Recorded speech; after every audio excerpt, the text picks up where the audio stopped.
Father to father, do not provoke your child to wrath. Before I continue, please give me your comments below, because the whole point of these videos is not to only help my children to grow, but to be a benefit to fathers and their children as well, other fathers everywhere, and including myself, because that's the point of, to me, being an intentional father, is to continuously grow in ways that will benefit my children in their childhood and in my fatherhood. So again, please subscribe, leave a comment, and if you like what's going on in this channel, if you want to help it to grow, please leave a comment, please share with others, and let's keep this going. Let's help build up fathers in this world. So again, continuing with the original thought, which is, do not provoke your child to wrath. I think another way of saying that same verse, Bible verse, I think it's from Ephesians 6, that says, so do not provoke your child to wrath, and do not stir up anger in your child. Most fathers, I like to think, whether you're religious or not, want your child and your children to love you.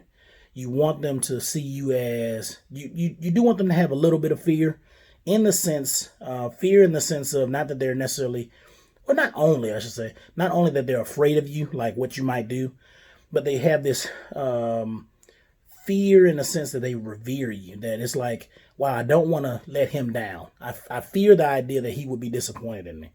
When I was a child, I've heard comedians make this kind of joke before. I think Sinbad once made this joke in a book that he wrote like back in the 90s. I think it was called Sinbad's Guide to Life Because I Do Know Everything, if you ever have heard of that or wanted to check it out. And this was back in the 90s, and my father bought his audio book, and Sinbad was talking about when he was a young man, how his father basically made him just feel terrible that he lied. And his dad, he wanted his dad to whoop him just so he can get over it, but his dad was like, I'm just so disappointed in you, son. You really, really hurt me. And for any child that really, really loves their child, their parent, excuse me, not their child, their parent, and really reveres them, that is worse than the whooping, right? And for many parents, who were pretty good at being a parent, you realize it's kind of a trick. It's a good way of making them realize, hey, I really love my parent. I really don't like the fact that they're disappointed in me. It really hurts my heart. So let me do better. Let me grow. But if you provoke them to wrath or anger, many times children can grow up and actually hate their parent. I haven't known many people like this, but I've crossed paths with some every now and again.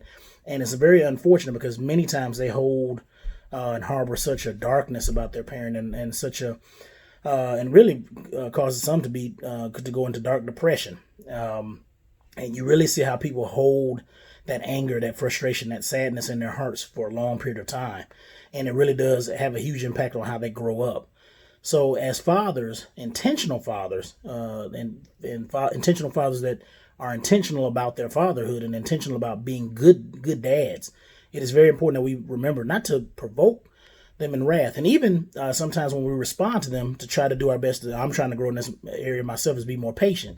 So as opposed to responding in anger, being patient, being calm, and being loving, and saying, hey, I love you, but I'm disappointed in you. And here are the reasons why. So let's encourage fathers out there to be intentional dads and love and not provoke in wrath or anger. Thanks. Please share.